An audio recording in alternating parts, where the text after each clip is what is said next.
Halo, assalamualaikum warahmatullahi wabarakatuh. Berjumpa lagi bersama saya di channel Zainal Jo. Jangan lupa di subscribe, dinyalakan loncengnya agar tidak ketinggalan informasi-informasi terbaru di channel ini. Oke teman-teman, hari ini kita bakalan bahas mengenai legalitas Pituk. Kita bahas mengenai legalitas Pituk.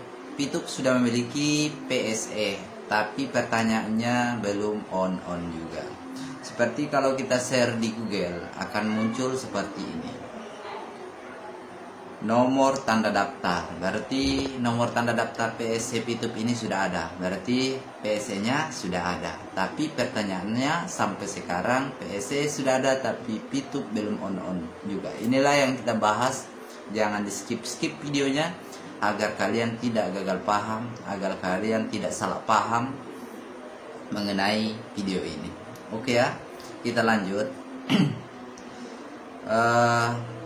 Sebelum kita lanjut, perlu teman-teman ketahui bahwasanya PSE ini adalah bukan izin Pituk.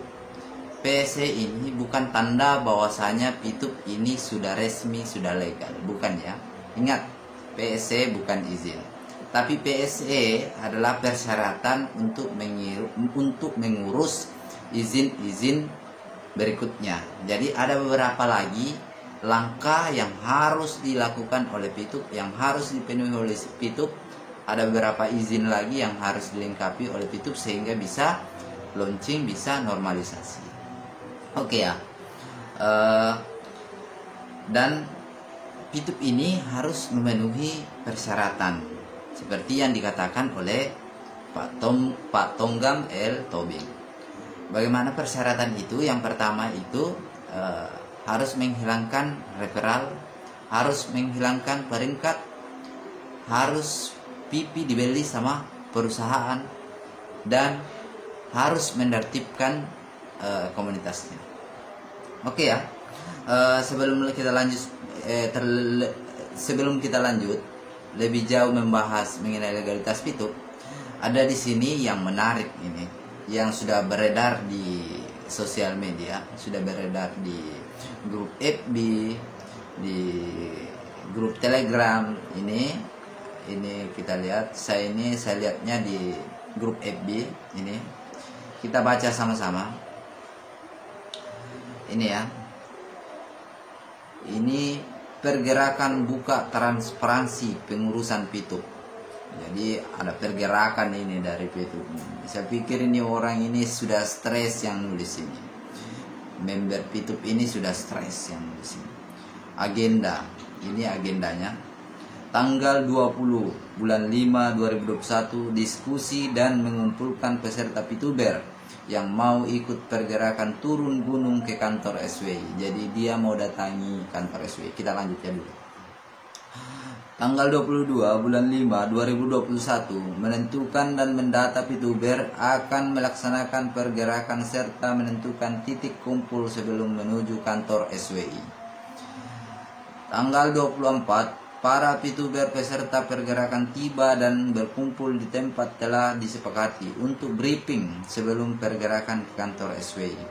Tanggal 25 bulan 5 2021 pergerakan menuju kantor SWI untuk memperjuangkan secepatnya dinormalisasi. Jadi di sini sangat menarik ya.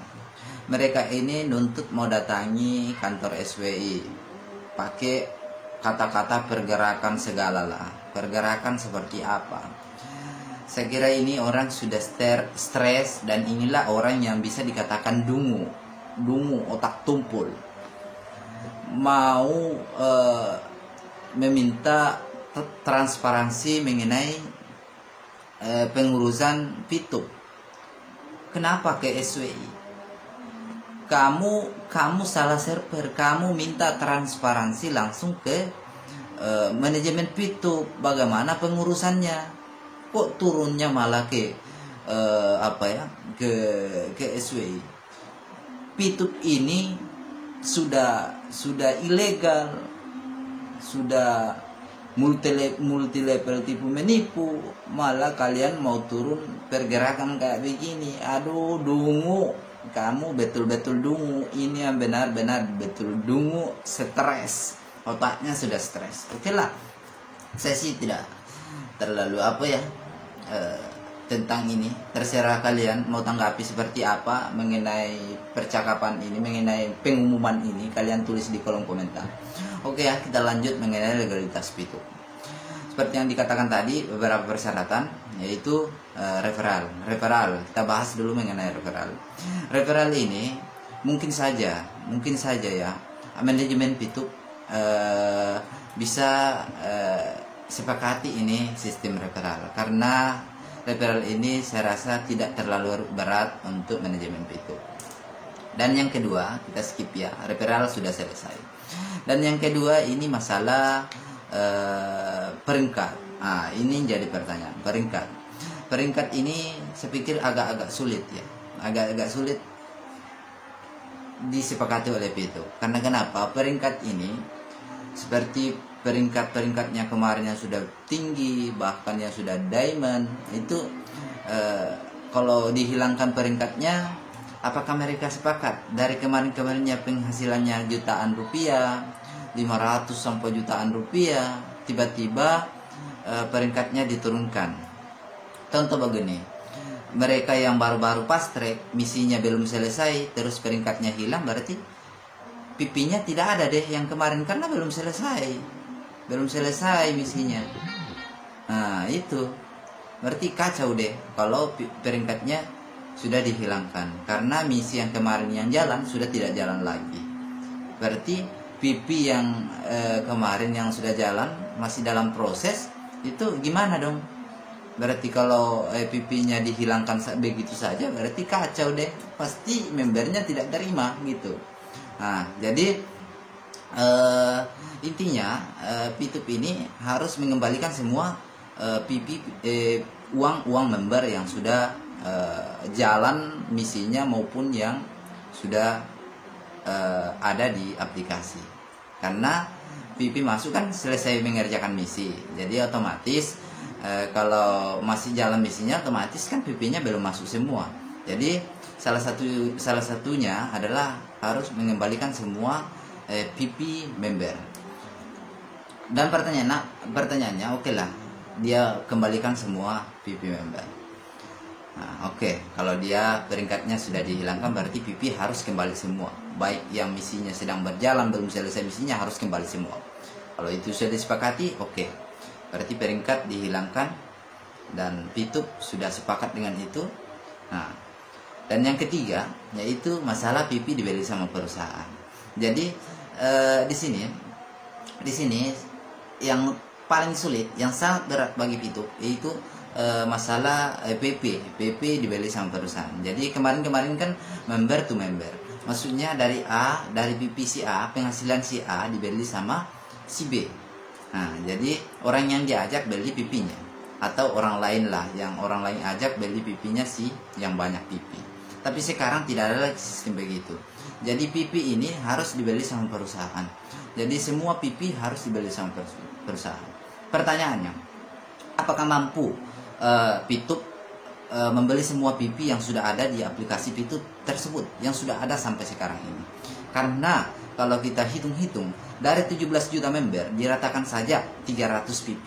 300 PP satu member, 300 PP kali 17 juta member berapa PP, dikali 14.000 berapa PP. Coba Anda kali aja. Terus apakah hasilnya itu mampu dibayar oleh PITUP? Dan mau tidak mau harus dibayar oleh PITUP. Walaupun sistemnya sudah berubah total, sudah ganti kulit, otomatis member yang kemarin, kalau PITUP sudah kembali, otomatis member yang kemarin pasti nagih PP-nya. Oh, PP-nya saya begini, saya baru jalan misinya sekian hari, tutup PITUP, mana uang saya, kembalikan uang saya. Jadi inilah yang sangat sulit dilakukan oleh manajemen PITUP, karena dia harus mengganti rugi semua uang member. Begitu. Jadi jangan seolah-olah teman-teman ini mengatakan bahwasanya kenapa dipersulit. Tidak dipersulit masalah izinnya. Coba tanyakan kepada manajemennya, kenapa lambat pengurusannya. Coba minta transparansi ke manajemen PITUP, bukan minta transparansi ke SWI. Kamu harus desak manajemen PITUP untuk membuka transparansi secara real, bahwasanya kami dari member PITUB menuntut apakah betul-betul PITUB ini PITUB ini mengurus izin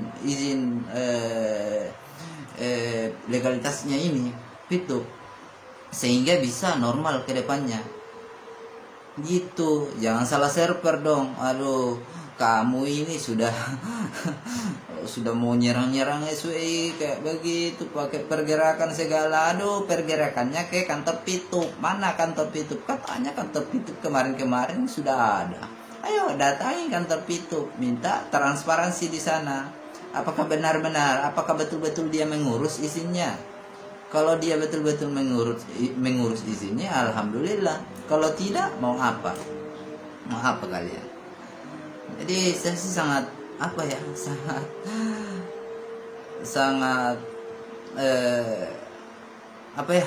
enggak tahulah. Saya melihat ini member-member PITUB ini ada yang sedikit stres lah, nyerang ini nyerang itulah. Aduh, yang kamu salahkan itu harusnya manajemen PITUB, bukan SWI. Karena kamu kemarin pada saat daftar tidak melapor dulu. Cobanya kamu melapor dulu ke pemerintah. Oh, apakah PITUB ini resmi atau tidak? Jelasnya dijawab sama pemerintah, PITUB itu ilegal.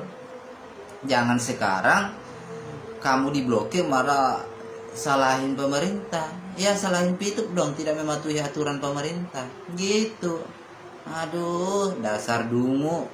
Memang member PITUB ini ada juga yang dungu ya. Oke ya teman-teman, mungkin teman-teman sudah paham kenapa PITUB belum launching juga karena alasan itu tadi. Oke ya, mungkin sampai di sinilah penjelasan saya mengenai legalitas PITUB yang tidak launching juga.